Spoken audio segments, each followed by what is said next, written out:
All right. Welcome back to another edition of OLC Live. We are here and we're going to talk about the Innovation Studios, what we're going to talk about. Now, we weren't able to venture into the Innovation Studio, unfortunately, because for some reason, internet is popular at this conference, and we were having trouble getting a strong enough signal to make the experience as phenomenal as we can down here. So today I have with me the lead for the Innovation Studio, the co-lead for the Innovation Studio, Sundi, and she is here to talk, about the space. We have some pictures we're going to show you too. Since we couldn't bring you to the space, we're going to bring the space to you in this sense. But yeah, I don't know, Sundi, you want to introduce yourself? And Sure. So I'm Sundi Richard. I'm lead instructional designer at Davidson College in Davidson, North Carolina. And I'm co-leading the Innovation Studio with Adam Nemiroff, who is not here, but is in the studio right now. He's from Dartmouth. And so I'd like to just kind of situate you in where the studio is in the conference. So we're in this large kind of hotel, and there's the exhibition hall with all the vendors. And then you kind of walk through there, and there's this purple draped area next to the networking space, which is a bunch of high tables. And you walk into this draped area, and you'll see 4 different stations plus a large area that's for larger sessions. And so that's where we've been hanging out and trying to draw people in. It's very kind of apart from where a lot of the other sessions are happening, so it's like a different sort of space. So I just want to give you a kind of sense of where this is in terms of the other things happening at the conference. yeah. So do we want to start sharing the pictures and telling them what the studio is all about? Yeah, let's do that, and maybe we can go through some questions and stuff. Great. So we have the benefit of technology, so we're actually going to look at them right here, and we're going to show you the photos in real time. So let me hit my share button though, so I can prepare this. Share photos, Innovation Studio, and all right. So now we are looking at the Innovation Studio here. So I guess as we go through these pictures, if you want to describe, what's going on, what we're looking at, and yeah, anything else you feel like commenting on? Sounds great. So this is the main space. It's a nice large space, and this is where there have been regular sessions happening throughout the conference. And these sessions are connected to innovation in some way. They're interactive sessions. They're very high energy sessions. There have been sessions about accessibility. There's been a session where people live annotated together before the keynote. Something else that happens in this space is something new that we started this year that's called the GDDO. If you've heard of the Great British Bake Off, this is the Great Denver Design Off. We have McKenna and Maddie, Yes. M&M, Yep. running this, and they have a lot of energy, and they're bringing in different designers to kind of compete with each other to come up with some cool designs, and having audience members kind of be their sounding board and vote on whether these designs, which are the most doable and exciting. So this has been a fun new thing that's happening in this space during networking breaks. And so that's the main space, and it kind of brings people in. This is on the schedule, and this is how they kind of get to the Innovation Studio. Yeah, I will make one comment too. Like this is, for me, this is definitely I'm a little biased because I assisted with this space in previous years, but like this is the place to be.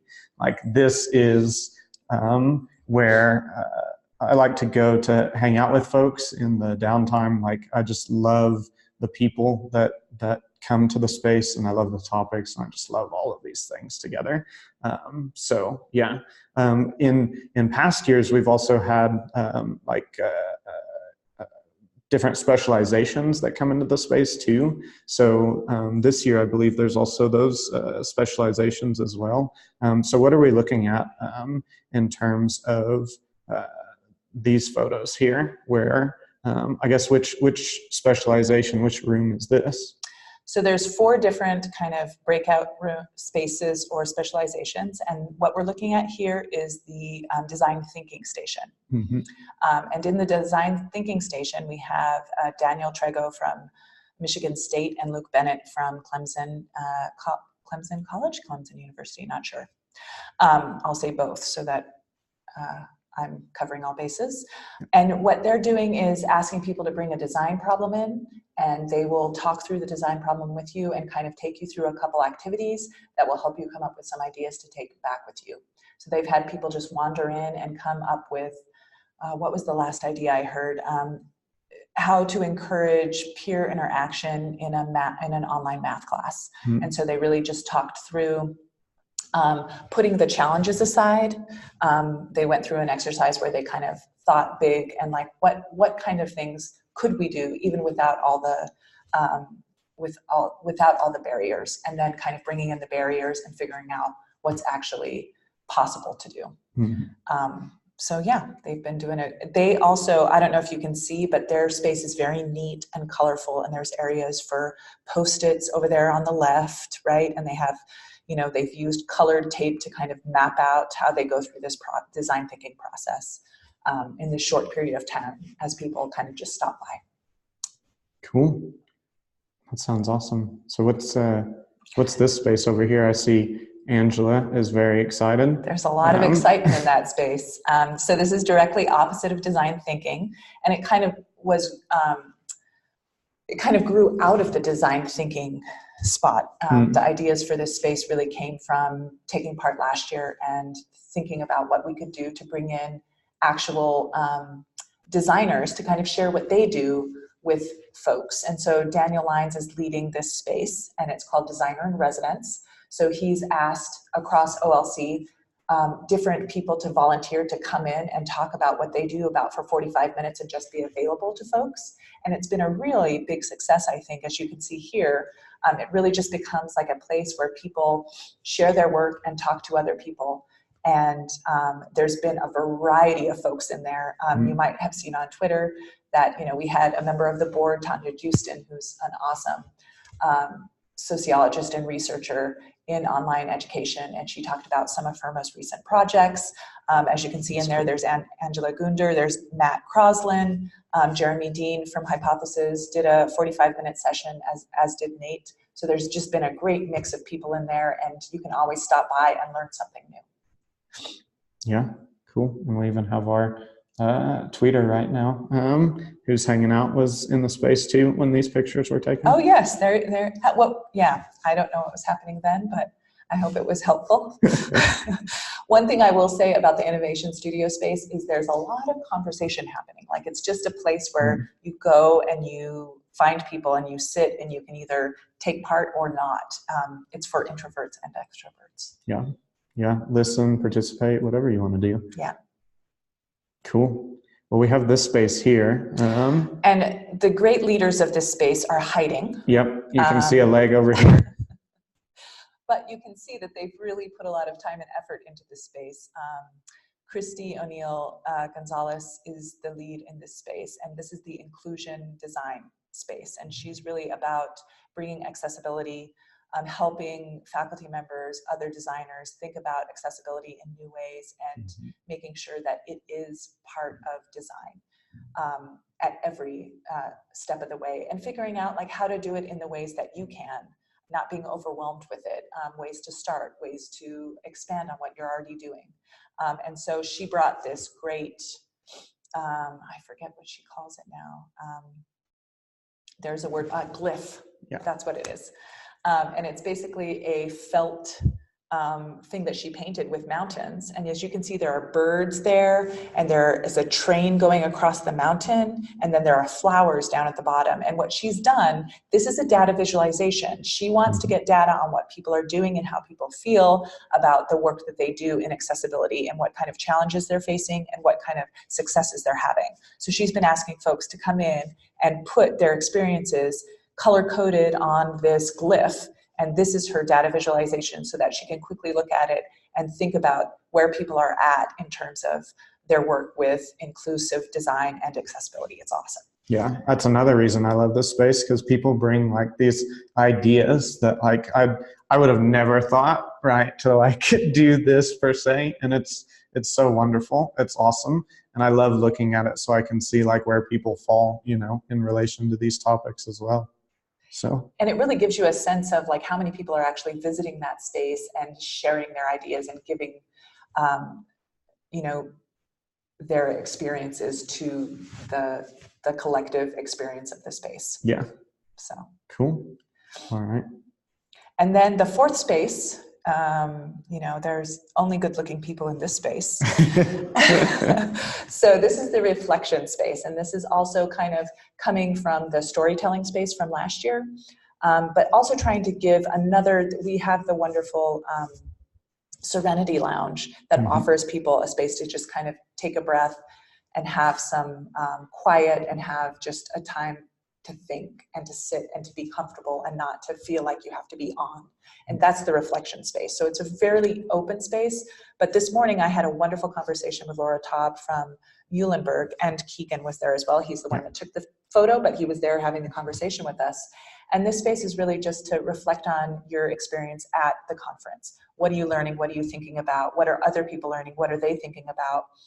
We posted some stuff about the keynote yesterday that really was inspiring to me when Tressie McMillan-Cottom was asked, this work is hard, and how do we keep doing it when we see that, we have a government that is fighting against us.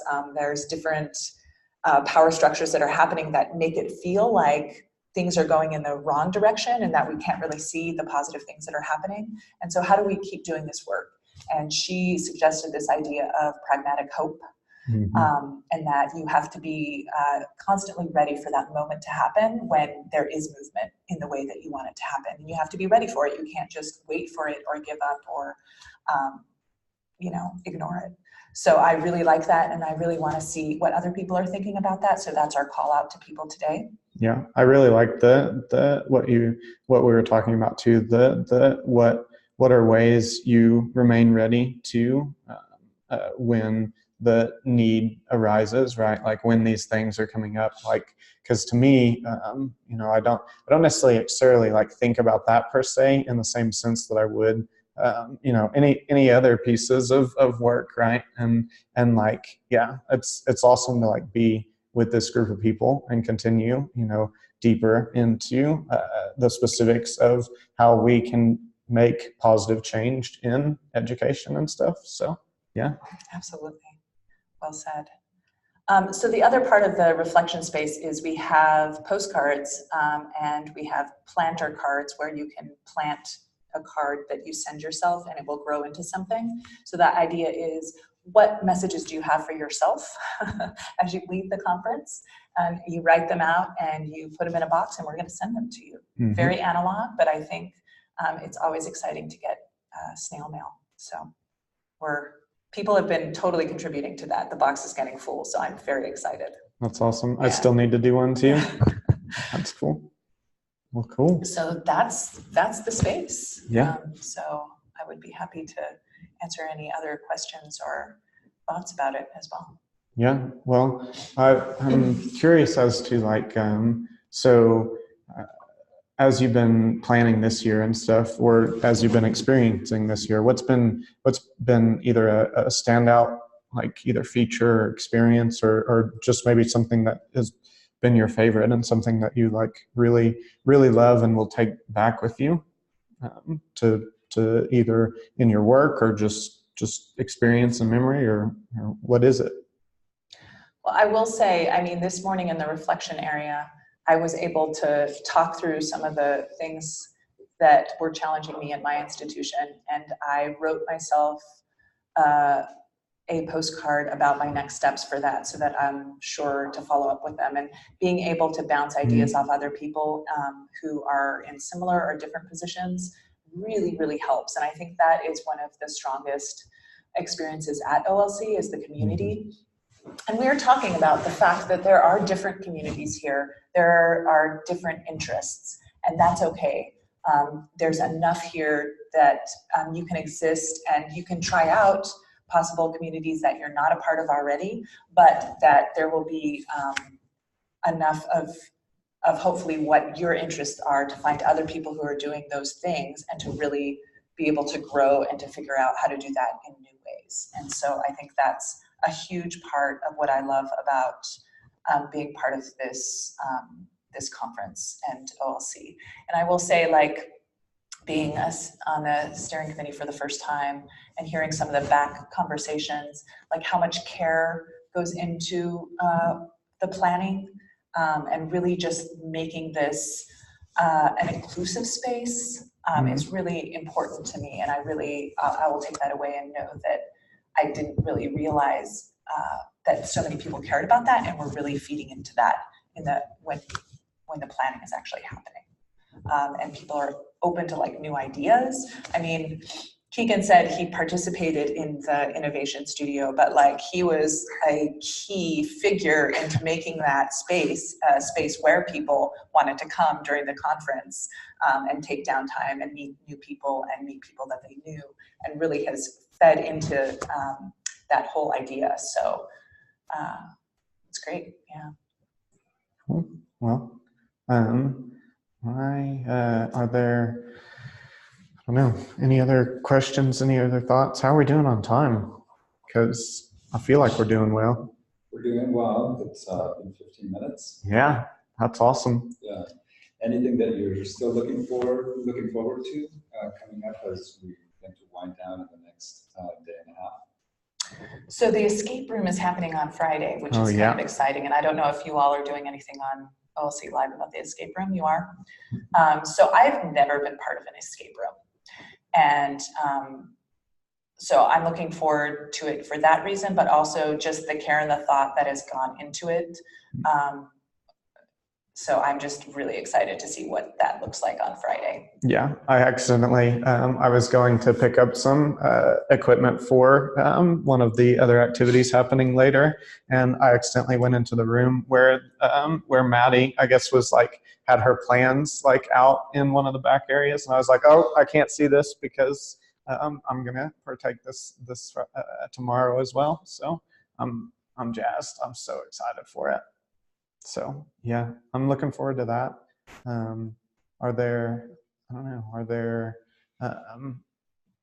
Have you been able to attend a session, or are you just doing keynote stuff right now? Or I don't know, how's your whole holistic experience of the conference been too? I think I've mostly been staying in the space and watching the sessions that are happening within the innovation studio space. And then of course, keynotes. I think this year did a great job on selecting keynotes, and that has been one of the highlights. And I'm really, yesterday, Tressy's keynote was just absolutely inspiring, and what this community I think needs to hear and needs to focus on. And I appreciate it being spoken to at that level. And so that's been great. But yeah, I have kind of been sticking in the same area, just because I feel like I need to. I mean, you feel like, you need to make sure to welcome people into that space and make sure that there's always something happening and something that people can, join into or take away from or whatever. Yeah. So, well, I love hearing the care and the desire to make folks welcome, even on top of everything else going on too. So that's awesome.